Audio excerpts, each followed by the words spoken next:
دا د احد د جهاد قصه الله عز وجل کوي قرآن کې. د اسلام اولینی جنگ د بدر جهاد و چې په دې کې کافرانو ډیره لویه ماته وخوړله. نبی علیه السلام هغه ته لاره نیولې وله. د قافله د شام نه راتلله مکې ته تلله. نو بیا قافله ترې بچ سوله. د قافلې د کومک دپاره بل لښکر د ابو جهل په مشرۍ. دا قافله چې وه دې ته عیر ویلې، دا په مشرۍ د ابو سفیان باندې وه. او قافله او هغه زر نفره چې نور ول هغه په مشري د ابو جهل باندې وله. د بدر میدان ته راغله، لویه معرکه د اسلام وسوله او کفر پکې سخته ماته وخوړله. کله چې مسلمان هغه کافران ابو سفیانو دا قافله مکې مکرمې ته سالمه بوتله، ډېرې ګټې کړې وې. نو بیا هغه ورته ویلې، ابو سفیان د کافرانو ته ویلې، وی دا اصلي مالونه به م درکم، رأس المال به م درکم، خو کومې ګټې چې سوي دي د ګټو روپۍ ما ته بیرته راکوي. یو لوی لښکر به تیار کو چې کوم سړي د موږ د بدر په جهاد کې وژل سوي دي، نو د هغې د انتقام دپاره به له دغه پیسو په واسطه باندې د محمد رسول الله او د ملګرو یې صلی الله علیه وسلم په ضد باندې کار واخلو او مقابله به ورسره کړو. ټول ورته ویلې چې اصلي رأس المال مو راکړه، ګټې دي تا. نو ګټه یې راواخیستله، یو لوی لښکر یې تیار که د انتقام اخیستلو دپاره. 3,000 کسانو یو لښکر تیار سو او دا لښکر مشري و قیادت ابو سفیان کو د کفر د طرف. دا لښکر چې را روان سو، ښځې م پکې وې، هندم پکې وله چې دا د معاویه رضی الله عنه مور وله، د ابو سفیان ښځه وله، د نبي صلی الله علیه وسلم خواښې وله. الله یې وروسته اسلام هم نصیب کړی او د رسول صلی الله علیه وسلم یوه بیبي وله، ام حبیبه بنت ابي سفیان د هندي لور وله. نو دا لوی لښکر د مکې مکرمې په طرف، د مدینې منورې په طرف را روان سو. طالبانو ورونو، د احد مدینه منوره داسې کته پرته ده، داسې د غره لمن ده. احد شمال د مدینې منورې ته تقریبا داسې په 9 میله مسافه کې احد غر پروت ده. مدینه منوره طالبانو شمال د مدینې، یو څه شمال غرب د مدینې، دا ټوله غرنۍ منطقه ده، غرونه ځتې شروع کیږي. خو د احد غر تنا پروت ده. احد ځکه ورته وایي تنها غر ده، نور غرونه نسته ده ورسره. نو چې دوی راغلل، دا لښکر د ابو سفیان دلته یې واړول، د احد د غره سره یې واړول.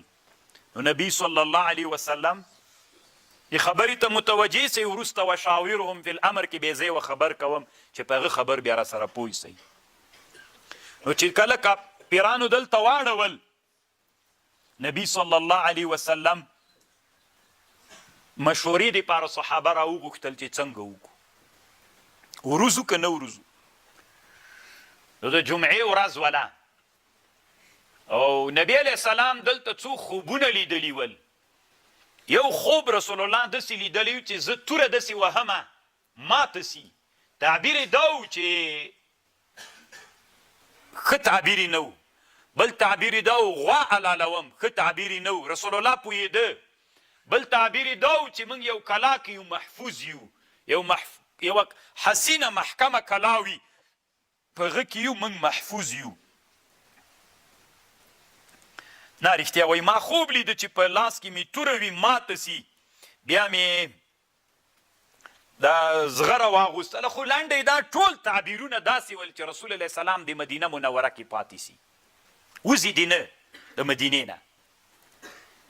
رسول صلی الله علیه وسلم صحابه را وغوښتل، مشوره وسوله چې څنګه کوو، وروځو هلته جنګ دپاره، هلته وروځو که دلته مقابله کوو. نو په دې باندې بس هغه روانه سوله، څه ورته مشوره روانه سوله، مشوره کېدله په دې باندې. نو دلته صحابه چې ول اکثره ځوانان صحابه ول، او دوی دا ډېر هغه صحابه چې د بدر په جهاد کې شرکت نه و کړی او د بدر د جهاد په جهاد کې دوی شرکت نه و کړی، هلته یې شتون نه درلوده. نو دغه جنگ کې کفر ماته خوړلې وه، دوی جنگ ته ډېر شوقیان ول. نو د اکثرو صحابو مشوره دا وله چې موږ وروزو. یو سړی منافق و، عبدالله ابن ابی نومېده، عبدالله ابن ابی ابن سلول. هغه ورته ویلې چې هغه ته راسئ څه ورته وایي. وایي هغه ورته ویلې باید موږ مدینه کې پاتې سو. حاجي صاحب دې خوا ته راسئ، ټول دغه جې کې کښېنئ، دغلته داسې راس صحیح ده، همغلته کښېنئ، نور ملګري دې همالته درسره کښېنوه. نو طالبانو عبدالله ابن ابی ده ورته ویلې، وایي د هغه نه وځو نه، څه ورته وایي، د مدینې منورې نه وځو نه. او دا موږ چونکې دا عبدالله ابن ابی خو چې و دی منافق و، خو دوی په مدینه کې ډېر وخت تېر کړی و. هر وخت چې مخکې له دې نه چا په مدینه حمله کړې وه، که دا د مدینې خلک باندې جنګ ته وروتلي ول، بیا هغو خلکو بیا دوی ماته خوړلې وه. که هغوی مدینې ته راغلي و، ځکه مدینه شین وطن د باغونه دي، په باغونو کې جنګ نه کیږي، دوی تیار بلد دي، هغوی نابلد دي، بیا دښمن ماته خوري. خو لنډې دا چې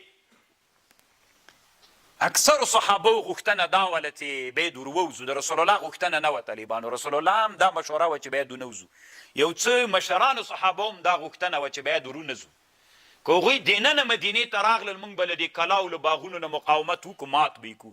ځکه هلته د رسول الله صلی الله علیه وسلم ته خوبونه د الله له طرف نه بعضې نورې اشارې هغه ټولې دا ولې چې باید جنګ په مدینه کې دننه وسي، ونوځئ.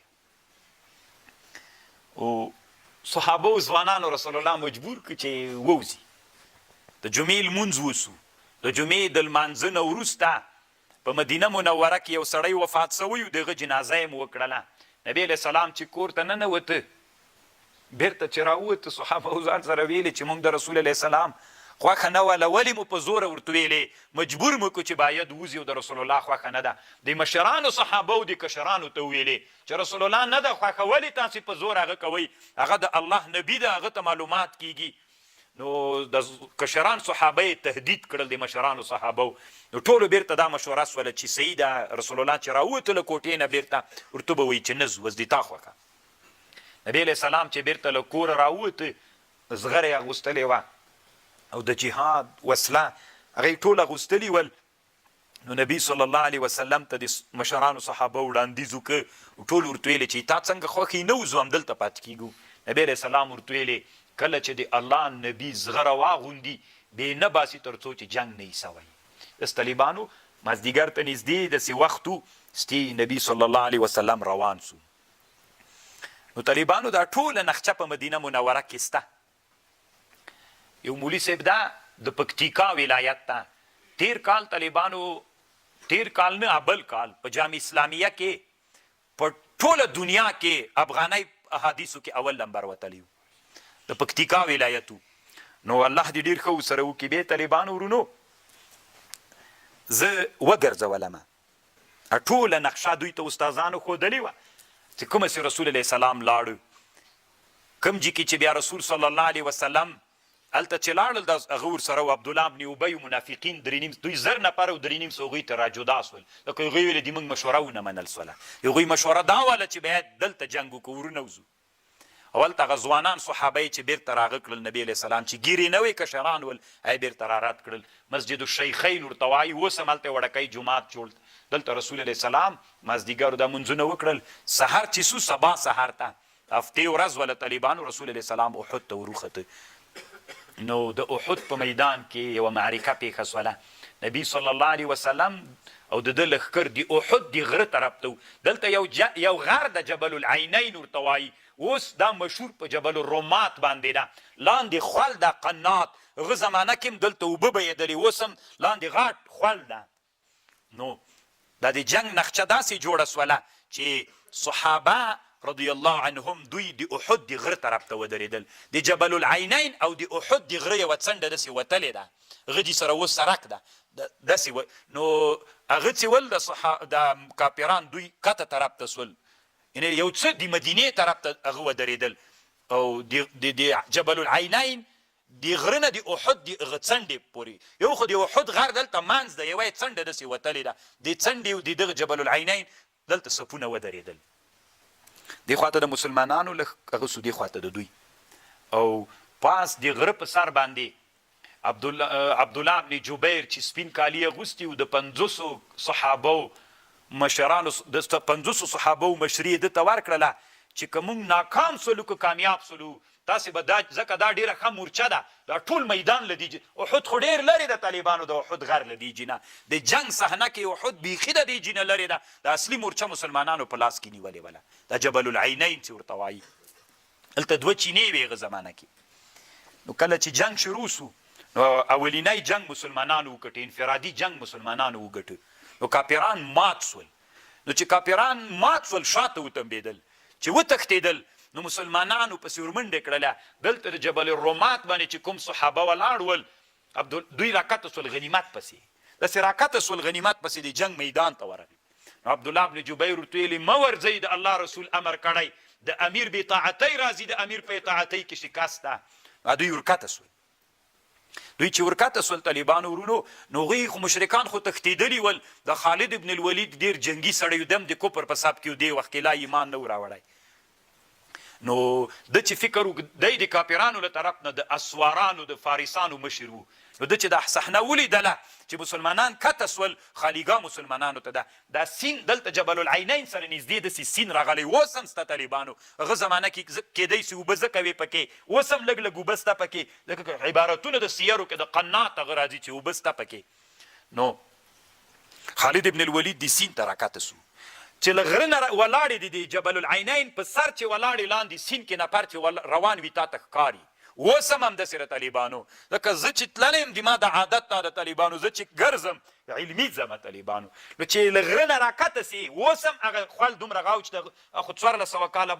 مخکې به څومره غوچ و نو چې کله ته د میداني باندې ولاړې د غره د جبل العینین نه راکته سي بیا په خوال کې د سین کې توی کې مانده کې بیا څوک نه معلومیږي نو هغه چې دوی راکته سول خالد ابن الولید له اسونو سره په هغه کې ګډ سو څه ورته وایي خوال کې ورکته سو چې ورکته سو طالبانو دلته خو دا د جنګ سیستم داسې و لکه دا جبل العینین ده دا د احد څنډه ده دې طرف ته مشرکان ول دې طرف ته مسلمانانو دوی پسې واخیستل دوی داسې وتښتېدل طالبانو د کاته خو مدینه ده داسې وتښتېدل دوی چې داسې وتښتېدل مسلمانان پسې ورمنډه کړل دا هم راکته سول دا مسلمانان هلته د کاپیرانو خوال کې راکته سول داسې راغلل د جبل دلته پاس بیرته راوختل چې راوختل نو مسلمانان 2 طرفونو کې ګیر سول نو دلته چې په مسلمانانو باندې دوی د شاله طرف نه حمله وکړه د خالد ابن الولید لښکرو اخوانا نورو کاپیرانو مغه سول چې مسلمانان خو بیا لږ ول طالبانو 600 کسان ول هغوی ډېر ول